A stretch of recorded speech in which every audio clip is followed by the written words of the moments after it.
Today I'm going to be trying Redstone without repeaters. Now, you might think, oh, you just go back to like ancient versions of Redstone and do it that way, but I never played on those versions, so I don't really know how it works. Now, the first thing we're going to be building, or I'm going to be trying to build, is a double piston extender. And normally, right, you would just do it like this. Oh, I messed up the timings. Like this. But we can't be using them redstone. So basically, first, what you have to do is understand how double piston extenders work. And the way they work is this gets powered, then this gets powered for the extension. Now that's not hard. You could simply have a system like this for that. Do you see the problem there? It doesn't retract. See, the retraction is different. What you do is you can depower these blocks at the same time, but then you have to extend this block again. So we've got the extension, but then we can't pull this back and then this back, because then we'd have to do this, and then this. So basically, what we have to do is take the extension like this, then depower this block, and then power that. So what I'm thinking is lots of pulse extenders, like lots of them. You got your simple pulse extender right here, which takes a pulse and extends it. So then we can take this. So if we have to power this block first, we can run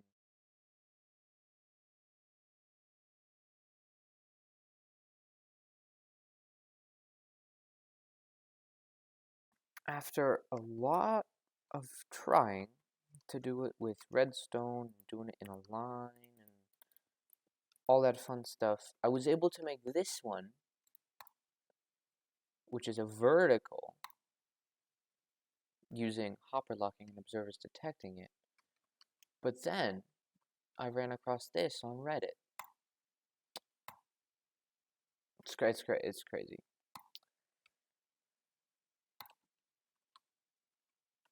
I don't know what to say. So that's that. Now I'm gonna try and make a 2x2. You thought I would do that? No way. They're this easy to build. Put some stuff over here, put some stuff on top of it, put some blocks right here, do a little math, and boom. You almost have yourself a door. You go like this. Did I do it wrong? No, but like boom, repeaterless 2x2. Oh my. So I guess it's on to a 3x3. This is gonna be a little tougher. This is what I'm thinking for the piston layout. We have our double piston extender right here with this block storage so that it's able to go up and do this and come back down and stay flush, and then just this rest of the piston layout. Now normally, if you were to have repeaters, the way you could do this setup down here is actually quite simple. This is how a basic system like that would work.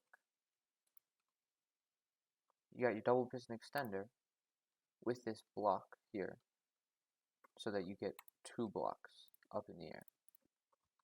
The way this works is it uses this right here, this note block, which is observable by observers, and then these observers detect it, adding the specific delay and also powering this so that we get the block storage.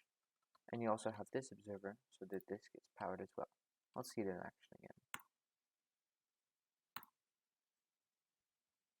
But this thing uses a repeater for the 4-tick delay, and we can't have that. Went ahead and built something. I mean, it's got a lot. It's redstone dust spam for sure.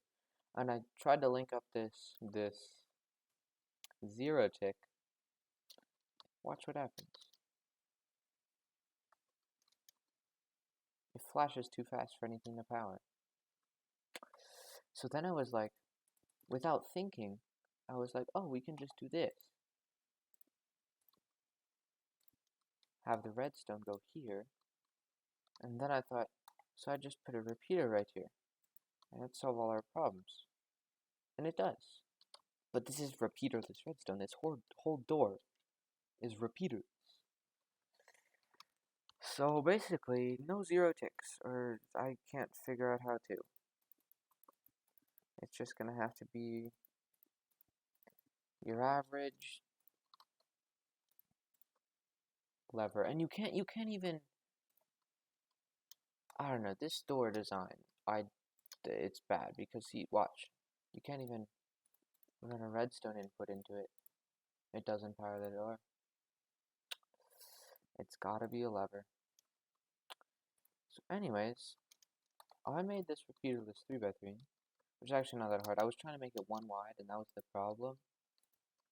And yeah, we have this system here that does the double extension, and then this, which then does this. And this redstone dust spam. This is a 3x3, and I got this design from a video by Redstone X because I was having so much trouble finding a way to get this. And then it just happened that I was building the rest of the door, and we did the almost exact same thing up here, using a target block to power this. I mean, you could even do this, honestly. You could, like, reroute it so that it actually runs into there. But yeah, the door is too wide pretty fast. Repeaters, that's it. Doing this challenge, I've come to see that, like, repeaters are in almost everything. Like, you want a monostable? Oh, you gotta have a repeater. Gotta have a repeater, because they're able to detect 1-tick pulses, which makes everything so much better. Like, 1-ticks. And, like, the basic 0-tick gen, something like this,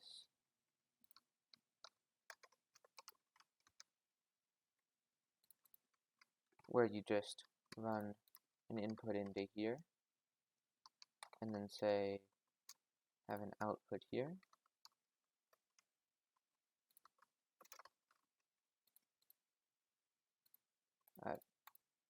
It does work. Okay. So this 0-tick generator does work, but you can't really hook that up to a pressure plate unless you have, like, because then you have this, right? And then you have your pressure plate in here. Because it's not flush, and that's what I'm trying to figure out. And I want to, like, refrain from just having it be like a note block. Because, see, a note block would work, but pressure plates are so much easier, so then you just, I guess, put a pressure plate right here.